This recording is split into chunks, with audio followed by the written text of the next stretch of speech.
What's going on, guys? Zuko back with another Dragonflight video. How is everybody doing? Oh my god. It's burning on my mouth, but it's so good. Get your coffee. Kick back and relax. We are going to talk about the Nokhud offensive dungeon. I'm inside the dungeon right now. This is a very, very cool dungeon. One of the newest ones that we're able to test right now. There's a lot of great dungeons in Dragonflight, honestly. We looked at Brackenhide Hollow. I'm going to do a dungeon on the other ones as well. We've sort of done Uldaman, and then we did the Ruby Life Pools. Haven't seen the Azure Vault, haven't seen some of these other ones, but this is the Nokhud Offensive. And basically, this is the Dragon Riding dungeon. This is it.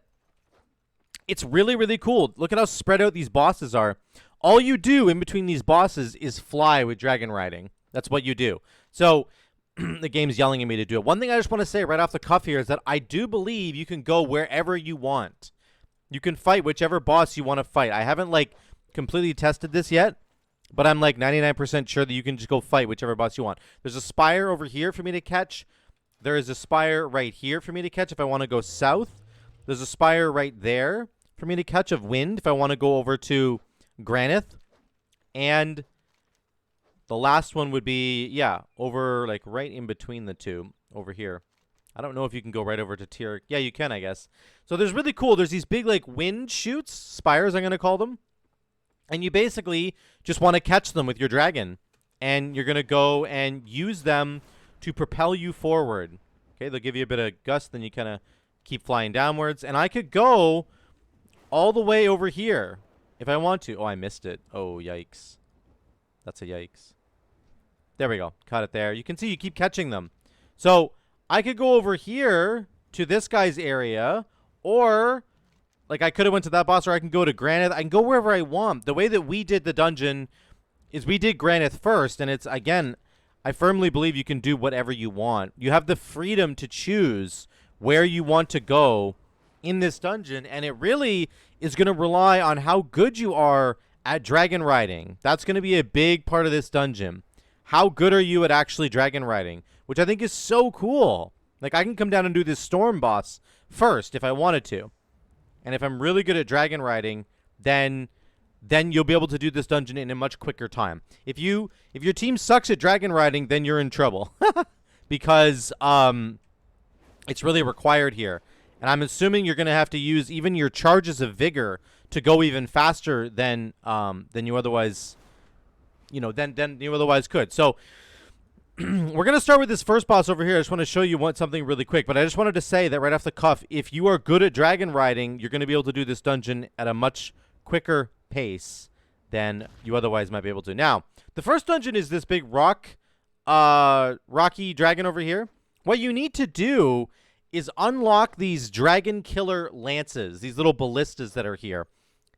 Once you unlock 3 of them, you can see there's 3 gray arrows here. It's this one over here, it's this one right here, and then there's one that's further away, I think. I don't want to go too far. I'm going to get in trouble here, but there's these 3 right here. 1, 2, and 3, okay? So once you get all 3 of them down, 1, 2, 3, you fight the boss in the middle. And what I didn't understand, because we're only at normal difficulty right now on the beta, what I didn't understand is that these lances are supposed to be used during the fight. Actually, during the fight, they're supposed to be used. So, for example, you can see he's got Dragon Killer Lance is important. Lance, they take time to reload. Fire at Granyth to stun him for 5 seconds and inflict 5% of his maximum health as physical damage. So one thing you're gonna see here is that he eventually casts an ability called Eruption. And unlike Tyrannical Weeks, this is gonna matter a whole lot. For right now, it didn't really matter because we just nuked the boss down. But on Tyrannical, it's really, really gonna matter because you have to stun the boss while he's casting Eruption. If you don't do that, then you'll basically die. It's gonna be like a complete wipe. So that's the main thing right there with those 2 abilities. Is make sure that you have somebody on the lance ready to go for when he casts Eruption. Now, we didn't know that at the time, so we just fought the boss. You can see there's a lance right behind the boss, right up here. It's kind of highlighted in a little bit of blue. So I think for the most part, I think you just leave the lances alone, or you could maybe use one of them. And you want to use it when he starts casting Eruption to stun him out of the Eruption cast time, because it does say in the Dungeon Journal that this boss can be stunned. But it's just that we didn't need to because it's on normal. But he does, he does a big AoE ability you have to get out of. He does Shatterstone. Here's Eruption. And what we need to do is there's a ballista thing right here. There's a lance right there. We would need to go to that lance and fire it as soon as he's done. As soon as he starts casting Eruption, fire it right now to stop him from continuing to kill us. Now, on Mythic difficulty, it's pretty cool. It spawns these Nokhud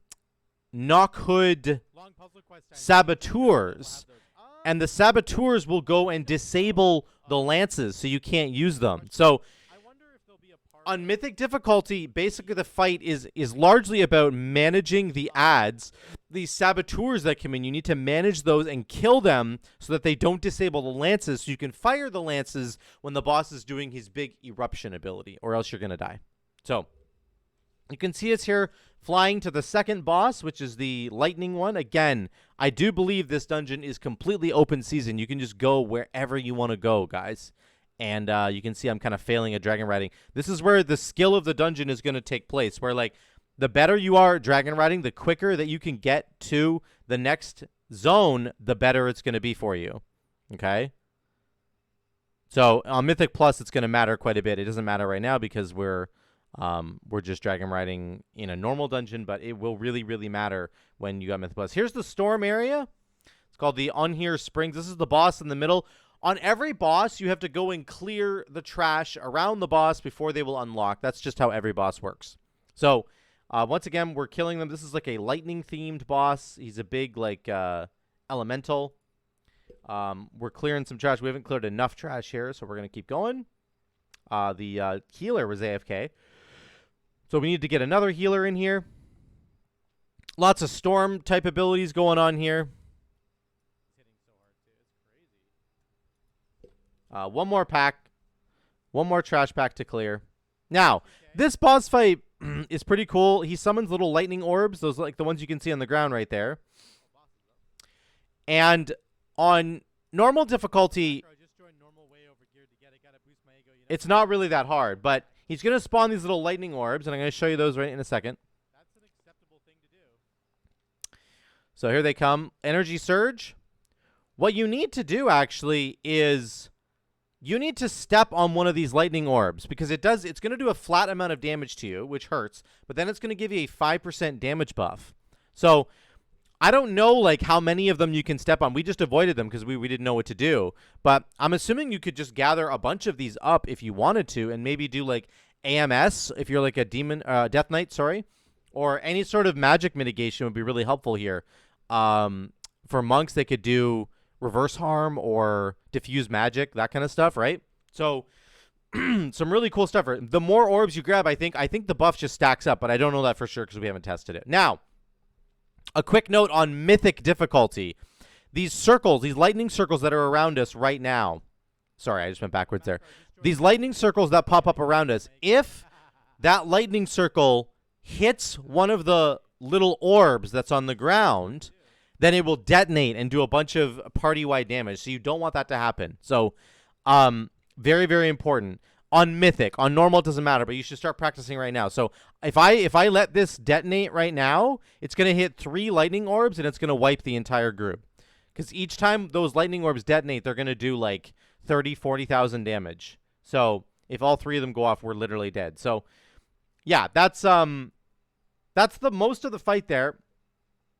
He does a lot of like rot ticking damage on the group, which we're not even going to get to see here. But again, the main part of this fight for DPS, for everybody really, is to not touch the lightning orbs with these circles. Now, what that basically means is you're going to run out of room. So you need to have people clearing these little lightning orbs that are on the ground and getting a damage buff, but also taking damage at the same time. So you have to balance running around and grabbing orbs, and your healer needs to be ready to heal people who are grabbing those orbs because they're going to be taking instant damage over and over and over again. Yes, they're getting a damage buff, which is really good, and they need to be clearing the room so that you can have your circles have a safe place to detonate.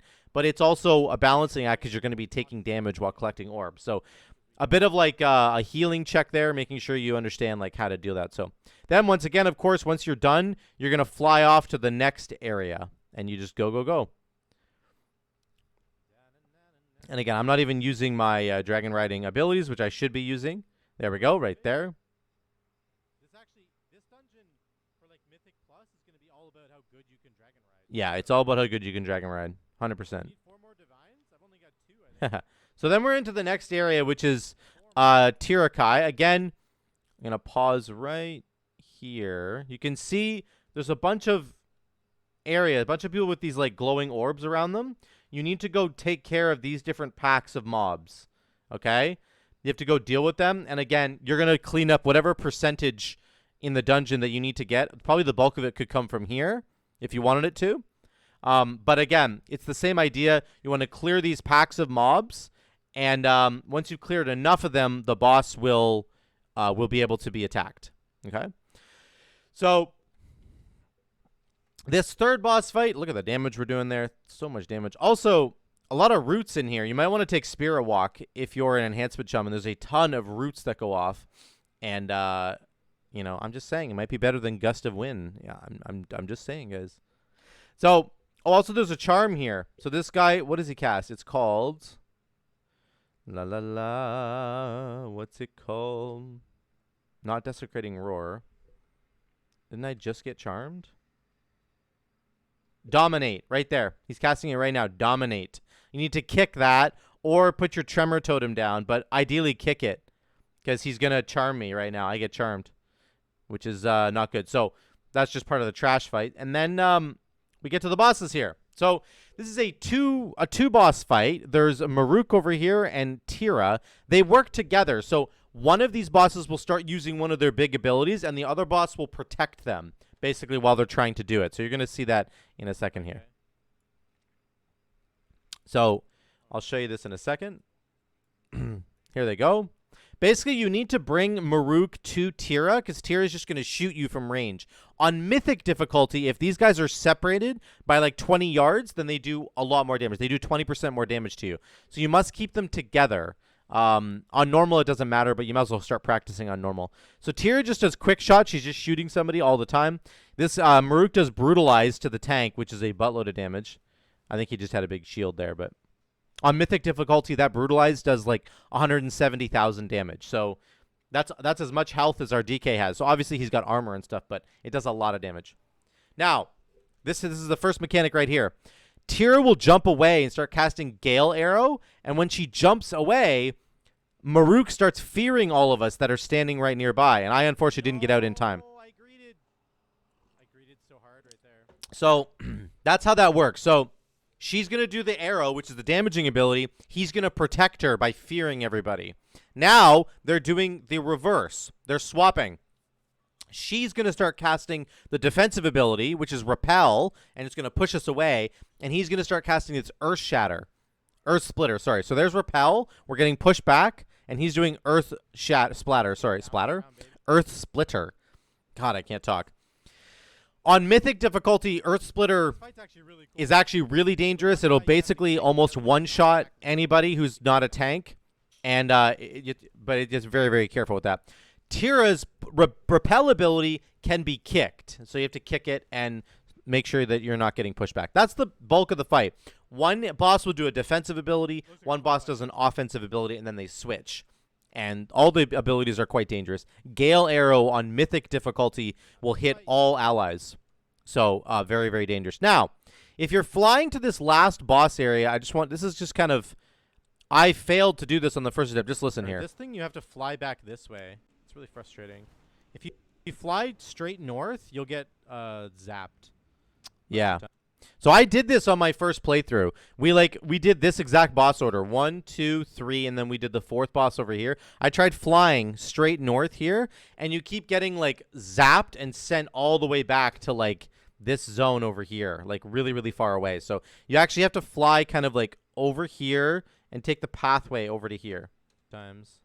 Now, if you're doing the boss in a different order, I might still get zapped here. We'll have to see. if you're doing the dungeon in a different order, this won't really matter as much. But for the most part, you just want to find the wind spires and just follow those. Like, this is the best. That's a lot of fun. Flying in here is a lot of fun. Now, you can land here. I actually land too far. There it is. There's the Stormcaller's Fury. We're gonna get zapped back. So you get zapped back. That's what that looks like. So this is where you basically have to land. You can't Dragon Ride once you get past this point. For this boss. For this particular boss. Don't dragon. Don't dragon. It's kind of a, I don't know, it's dumb, but whatever. That's just the way it's designed. Now, here's the last boss that we're approaching. Can this tank just not? Can he just sit still? Like. The tank was pulling a lot of mobs all over the place. A couple mini bosses here before the last boss. Balar and Balak, right? And then he just pulls them right into the boss fight, so you don't have to do this. But these two are not part of the boss fight. This is the boss over here. So this boss is Balakar Khan. Basically, in phase 1, he's going to do like some damage to the tank. He's going to throw his spear at people. And he's going to try and trample people. And you can see Vehement Charge. That's kind of what that looks like. That's the mini boss doing it. But the main boss will do it as well. Once the main boss gets to 60% of his maximum health, he's going to go and start channeling on Hara. This is actually on Hara, the big bird thing over here. It's like the god of like this. It's the Anaran Plains. So here we go. He's going to run over here and start. He's going to start channeling right here. That's part of my build. He goes immune to all damage. After he casts Siphon Power, you have to kill these ads. Kill all the ads. They're going to start casting Stormbolt, so lots of kicks are going to be required here, or you're going to take tons of damage. So you kill all the ads, and then he becomes targetable again. Okay? Those die there. Then we start killing them. And now he's infused with lightning, so he has a bunch of different lightning abilities that are going to hit really, really hard. I'm not entirely sure how some of these work. Conductive Strike does a lot of damage. And then if you get hit with Thunder Strike, while you have the Conductive Strike debuff, like our tank does, it does a lot more damage to you. Now, our tank's like literally invincible because he's a Death Knight and we're all on normal. But I think on a Tyrannical, like High Mythic Plus, this is going to potentially like one-shot your tank. You might have to cast like Iron Bark on him. Then he throws the spear, Static Spear, on me, and it throws me down. I think I cleansed it because he immediately tramples, and I think I somehow cleansed out of it. I don't know what I did there. But basically that's a very dangerous like duo there, is that he's going to throw his spear and pin somebody, and then he's going to trample you. So check your thing. You might have it. that is the entire dungeon right there, guys. That's it. So that is the Nokhud offensive. It's a lot of fun. I think it's a great dungeon. Now, the best parts about it, honestly, again, you get to do dragon riding, which is just like really cool.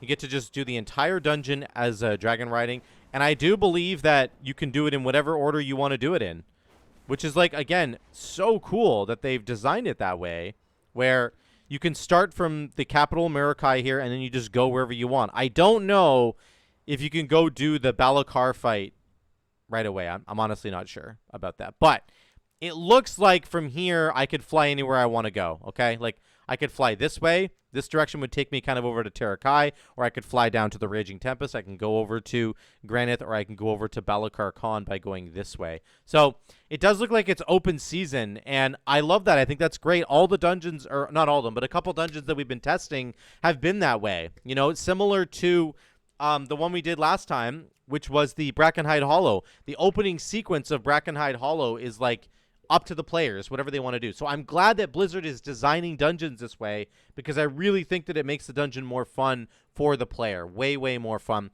for us to be able to pick and choose where we want to go based on the Mythic Plus affixes of that week. You know, whatever's going on, we're going to get to pick and choose what we want to do there. So I really enjoy this dungeon. Love that there's dragon riding in it. I know that the nuance, or not the nuance, the sort of the brand new, it feeling all new. What's that word? I can't think of that word. The novelty.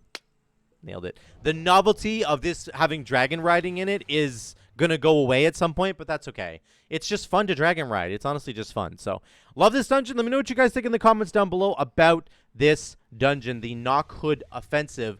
What do you think about having dragon riding? Do you think that you're going to enjoy it? Are you not going to enjoy it? I mean, let's be real, you're going to enjoy it. But let me know what you think about the dungeon in the comments down below. Thank you so much for watching. Drop a like and subscribe if you haven't already. I would really appreciate the support.